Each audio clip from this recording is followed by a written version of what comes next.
नमस्कार, आप देख रहे हैं न्यूज इंडिया। आपके साथ मैं हूं चारुल शर्मा। सीधा रुख करेंगे इस वक्त की बड़ी खबर का। मुलायम सिंह यादव की बहू अपर्णा यादव बीजेपी में शामिल हो गई हैं। 2017 में लखनऊ कैंट से चुनाव लड़ी थी अपर्णा यादव। मुलायम सिंह यादव की छोटी बहू है अपर्णा यादव, जिन्होंने कहा कि मैं राष्ट्र की आराधना करने के लिए निकली हूं। मैं बीजेपी से हमेशा प्रभावित रही हूं। बीजेपी में शामिल होने के बाद यह बड़ा बयान अपर्णा यादव का सामने आया है और उन्होंने कहा, मैं हमेशा से ही बीजेपी से प्रभावित रही हूं।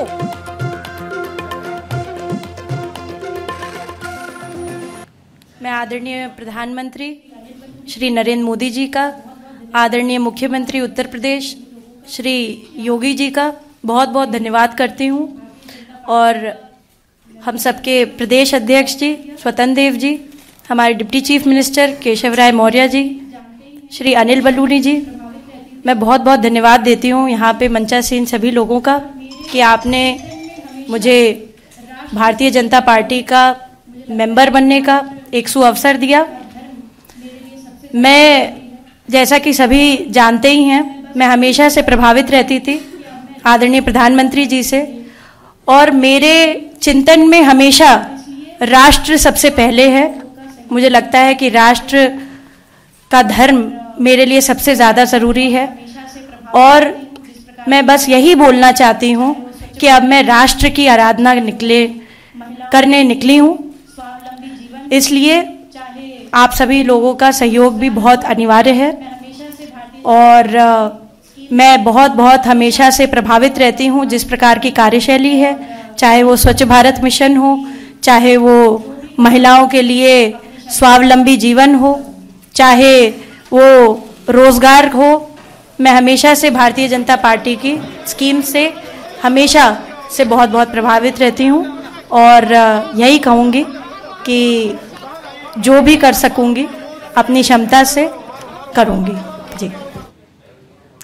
तो अपर्णा यादव ने कहा कि मैं हमेशा से बीजेपी से प्रभावित रही हूं, प्रधानमंत्री नरेंद्र मोदी से प्रभावित रही हूं, और ये बातें हम पहले देख चुके हैं कि किस तरह अपर्णा यादव लगातार मुख्यमंत्री योगी आदित्यनाथ की भी तारीफ करती रही थी, और आज अपर्णा यादव बीजेपी में शामिल हो चुकी हैं।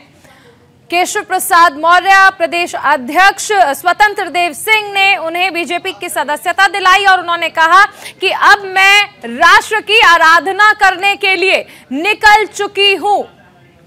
इस वक्त की बड़ी खबर, अपर्णा यादव बीजेपी में शामिल हो चुकी हैं, और इसके साथ ही अब अखिलेश यादव कैसे अपना कुनबा संभालेंगे। पिछली बार 2017 के विधानसभा चुनाव से पहले शिवपाल यादव से जो तल्खियां थी वो सामने आई थी, और उसके बाद शिवपाल यादव अलग हो गए थे। इस बार ठीक चुनाव से पहले एक और विकेट यहां पर गिरा है समाजवादी पार्टी में। आप देखिए कि अब एक बड़ा सवाल जरूर उठेगा कि आखिर अपने परिवार को क्यों नहीं संभाल पाते हैं अखिलेश यादव। यहां मुलायम सिंह यादव की छोटी बहू अपर्णा यादव बीजेपी में शामिल हो चुकी हैं।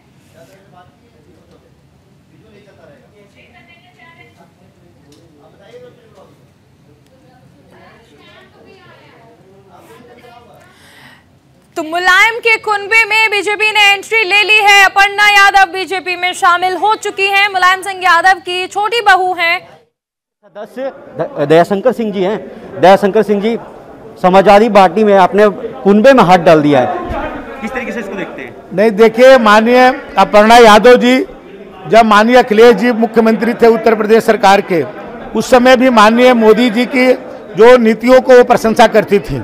जो भी महिलाओं के लिए जो कार्य माननीय मोदी जी ने किया, उसको अब तो समय समय पर मीडिया के माध्यम से वो देश के जनता के सामने मोदी जी के कार्यों को वो तारीफ करती थी।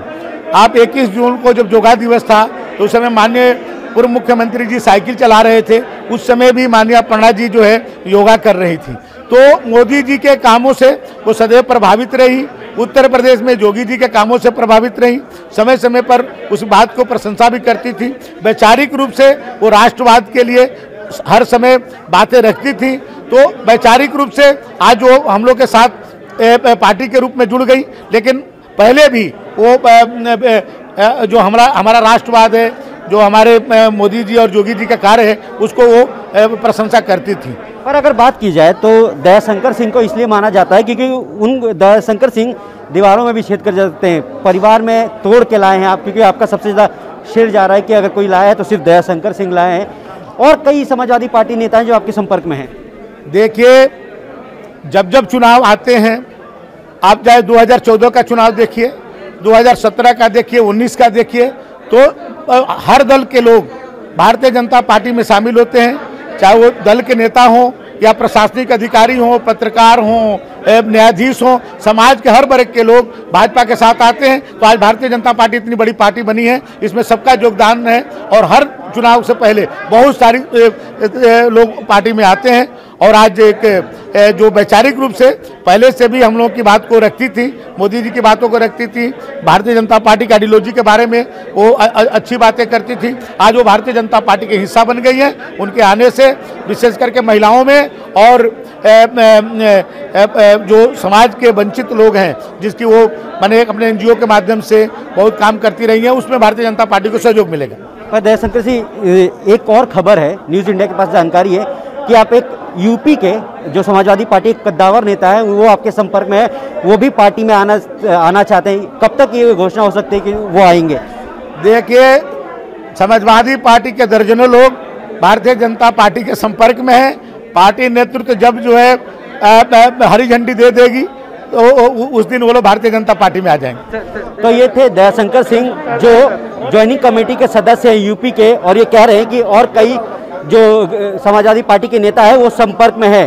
तो देखना ये वाली बात होगी कि आखिर वो जो नेता है वो चुनाव से पहले ज्वाइन कर लेते हैं कि नहीं।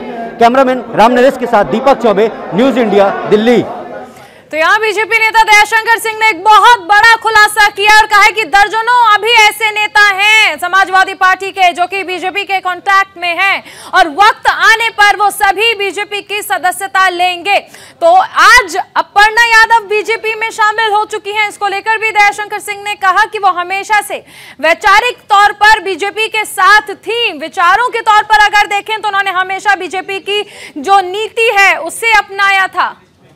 यहां मुलायम के कुनबे को समझने की कोशिश की थी। देखिए, मुलायम सिंह यादव के दो बेटे अखिलेश यादव और प्रतीक यादव, और यहां अखिलेश यादव की पत्नी है डिंपल यादव, प्रतीक यादव जो है उनकी पत्नी है अपर्णा यादव। ये मुलायम सिंह यादव का कुनबा है और इसमें प्रतीक यादव की पत्नी जो है अपर्णा यादव अब वो बीजेपी में शामिल हो गई हैं। तो इस वक्त की एक बड़ी खबर आपको बता दें, लंबे वक्त से कयास लग रहे थे कि क्या अपर्णा यादव बीजेपी में शामिल होंगी। ऐसे में आज ये तमाम कयास जो थे उन्हें हरी झंडी मिल गई और मुलायम सिंह यादव की छोटी बहू अपर्णा यादव बीजेपी में शामिल हो गई। और अब सीधा रुख करते हैं इस वक्त की बड़ी खबर का। बीजेपी मुख्यालय पहुंचे हैं मुख्यमंत्री योगी आदित्यनाथ। बीजेपी सीईसी की मीटिंग में शामिल होने वाले हैं। यूपी चुनाव के लिए फाइनल लिस्ट पर आज मोहर लगने वाली है। इस वक्त की बड़ी खबर आपको बता दें, यूपी चुनाव के लिए फाइनल लिस्ट पर मोहर लगने वाली है। बीजेपी मुख्यालय पहुंच चुके हैं मुख्यमंत्री योगी आदित्यनाथ। मीटिंग में यहां शामिल भी होंगे, जिसके बाद यूपी चुनाव के लिए फाइनल लिस्ट जो तैयार हो रही है उस पर मोहर लगने वाली है।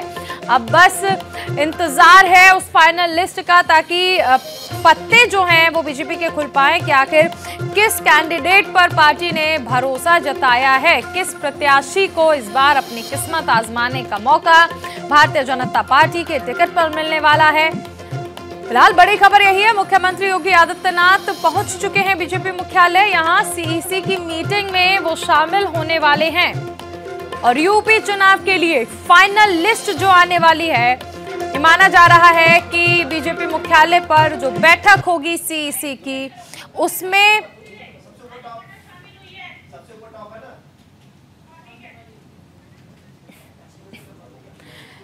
तो आप देख सकते हैं एक और बड़ी खबर, अपर्णा यादव क्योंकि आज बीजेपी में शामिल हो चुकी हैं और यहां पर तमाम बीजेपी के जो बड़े चेहरे हैं वो मौजूद हैं। अपर्णा यादव जो है वो मुख्यमंत्री से प्रभावित रही हैं, चाहे उन्हें अपने गौशाला में बुलाना हो या फिर बीजेपी की तारीफ करनी हो। जेपी नड्डा, स्वतंत्र देव सिंह, केशव प्रसाद मौर्य, सभी बड़े चेहरे जो हैं वो अपर्णा यादव के साथ देखे जा सकते हैं। तो मुलायम सिंह यादव की बहू बागी हो गई हैं, लेकिन साइकिल का साथ छोड़कर अब कमल खिलाने के लिए निकल चुकी हैं और कहा है कि अब मैं राष्ट्र की आराधना के लिए निकली हूं। बीजेपी से हमेशा ही प्रभावित रही हूं, ये बातें अपर्णा यादव ने कही।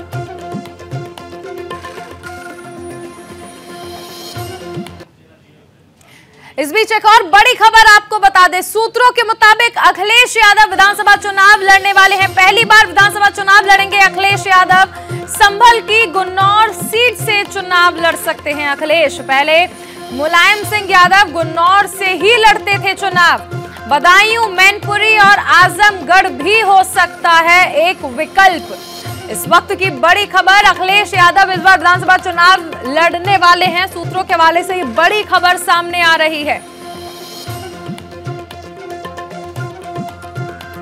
संवाददाता नीरज मिश्रा हमारे साथ जुड़ गए हैं। नीरज, एक बड़ी खबर है कि अखिलेश यादव चुनाव लड़ सकते हैं। विधानसभा चुनाव में अगर हम देखें तो इससे पहले मुलायम सिंह यादव ने चुनाव लड़ा था, यानी 20 साल का एक रिकॉर्ड जो है वो टूटने वाला है।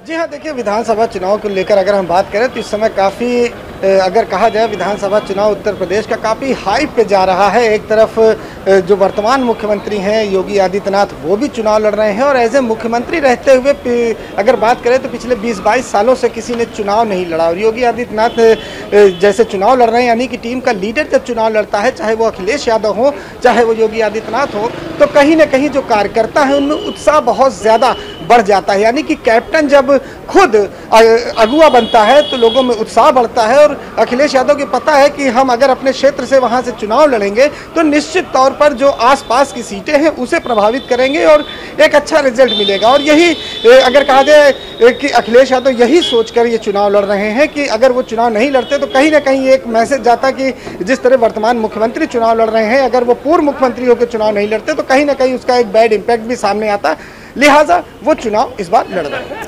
नीरज, सीट को लेकर अभी कुछ कंफर्मेशन नहीं हो पा रहा है कि वो किस सीट से चुनाव लड़ेंगे। फिलहाल वो सांसद हैं और ऐसे में बहुत सारी सीट ऐसी हैं जिसको लेकर कयास लगाए जा रहे हैं कि अखिलेश यहां से चुनाव लड़ सकते हैं। हालांकि केशव प्रसाद मौर्य ने एक बड़ा हमला बोला, उन्होंने कहा कि अगर अखिलेश ने विकास किया है तो सुरक्षित सीट क्यों ढूंढ रहे हैं।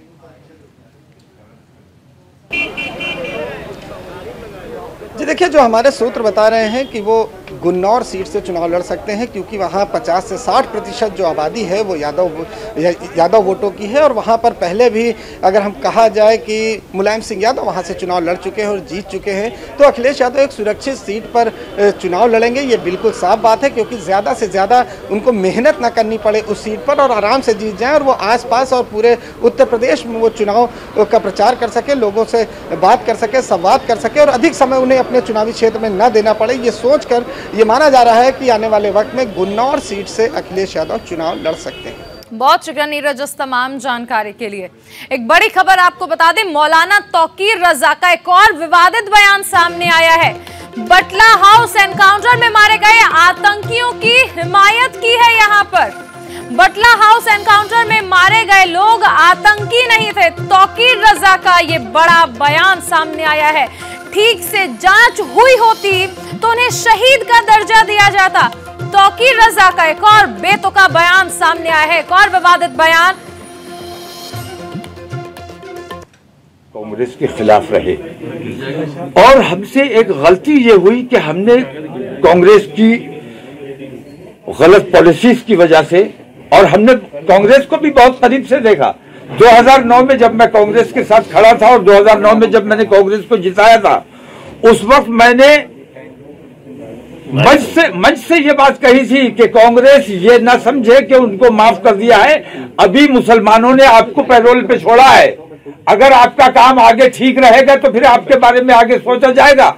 लेकिन उन्होंने समझा अब हमारी सरकार बन गई। उन्होंने मुझसे कहा था कि सरकार बनने के बाद हमारा पहला फैसला होगा कि हम बटला हाउस इनकाउंटर की जांच कराएंगे।